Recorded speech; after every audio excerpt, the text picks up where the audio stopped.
Hello everyone, and welcome to another edition of The Man About Town. I'm John W., your host for this evening. We recently looked at Hollywood as a whole from the perspective of the motion picture industry. But there's another major facet to its entertainment heritage, music. And its musical presence can all be encapsulated in one landmark, the Hollywood Bowl. It began in the early century as a bowl-shaped wash in the Cahuenga Valley called Daisy Dell. Its natural amphitheater-like shape made it a convenient place to stage band concerts and any other number of outdoor events. By the second decade of the new century, Los Angeles and the surrounding communities were growing fast. With motion pictures and the rising cultural scene, the need was realized for a permanent outdoor amphitheater for live music and theater. A wealthy local personality named Christine W. Stevenson and several others formed the Theater Arts Alliance to purchase the Daisy Dell and build a theater facility there, naming the enterprise the Hollywood Bowl. The group soon broke up over differences and reorganized as the Community Park and Art Association. The initial facilities were just basic affairs, a plain multi-use stage with a canvas shade and benches for the audience. Sets for individual performances were also improvised from leftover stage sets from the nearby film studios. As it happened, there was a woman named Artie M. Carter who had envisioned the Hollywood Bowl as a permanent summer venue for the newly formed Los Angeles Philharmonic Orchestra. With fund drives and appeals to benefactors, she raised the necessary funds, and in 1922, the LA Philharmonic staged the first of its Hollywood Bowl summer popular concerts. With music now a primary use, appropriate facilities were needed. Architect Myron Hunt designed the permanent seating based upon his earlier Rose Bowl seating plan and a wooden band shell consisting of an elliptical outer shell with a semicircular inner shell and joined together at the front with a proscenium arch. Construction was by a cooperative of architects known as Allied Architects and completed in 1926. While his seating was a solid success, his band shell was acoustically poor. Tweaking proved to be of little use, and it was demolished after the end of that first season. Now there was another architect involved with the bowl, Lloyd Wright, elder son of the famed Frank Lloyd Wright. He had done many successful stage sets for the bowl, so he was hired to do the second shell.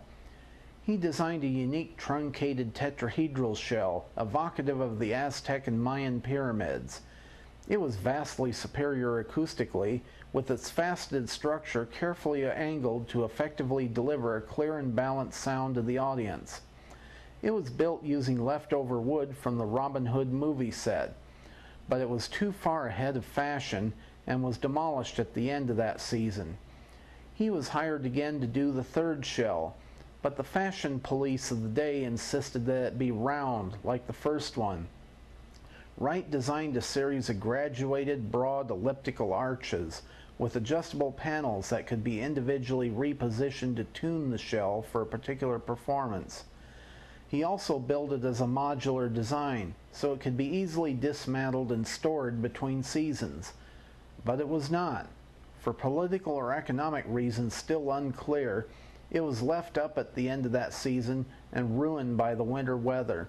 It was torn down soon thereafter. For the fourth shell, the firm of Elliott, Bowen, and Waltz did the design, and Allied Architects again did the construction. It was in the general appearance of the second Wright shell, but used circular rather than the acoustically superior elliptical curves. It was a steel lattice frame fitted with panels of a concrete and asbestos composite called transite. It was also fitted with a hanging bounce board to improve the acoustics.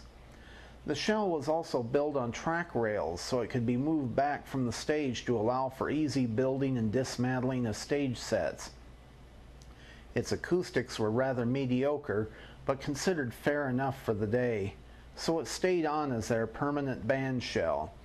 The bounce board was later removed.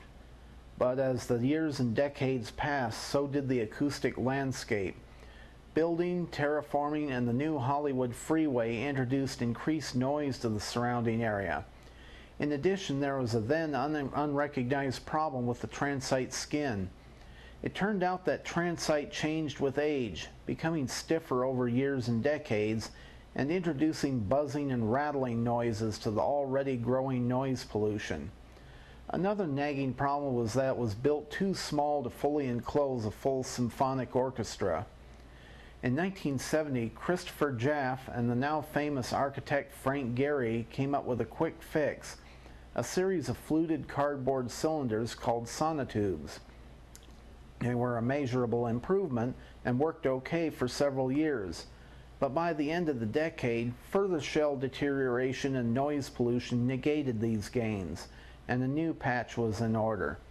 In 1980, Gehry replaced the sonotubes with an array of spherical fiberglass dampers and integrated a sound system to bolster the by now weakened orchestral sound.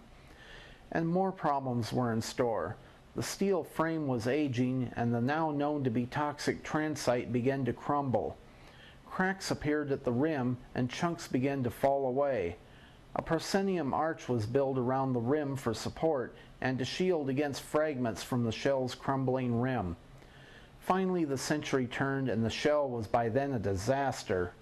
In 2003, the spheres were removed and other fixes tried, but to little or no good.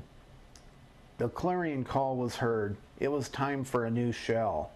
And it was answered by a swift and angry outcry from the public, who believed that the existing shell should be restored. Lawsuits, injunctions, and historical designation were all pondered or acted upon as a means to achieve this goal. But as much as we would wish otherwise, there are some things that just cannot be fixed, and the old shell took its final bows in 2003. After what seemed like endless hearings and debates, a new shell began to emerge. Designed and built by Hodgetts and Fung Design Associates, it would combine the proscenium arch of the first curved shell, the broad ellipses of Wright's curved shell, and the smooth and white finish of the previous curved shell as it had been when it was first built. It also got back its bounce board, but now in the form of a sophisticated array of acoustic reflectors and sound and lighting systems. Other light and sound system components are camouflaged into and around the shell. It is also 30% larger, now able to comfortably house even the largest of ensembles. It premiered for the summer series of 2004 to a capacity crowd. The bowl has hosted countless stars over the years, including Patsy Cline, Frank Sinatra, Judy Garland, Bob Dylan, The Doors, Pink Floyd, Elton John, Monty Python, and the Beatles. Not just hosting, it has been a star in its own right. With its new shell and state-of-the-art sound, lighting, and other features, its star is now shining brighter than ever. With a little TLC, we can expect it to continue to shine for generations to come. That's our show for this evening. Thank you for visiting, and we invite you back soon for more from the Man About Town.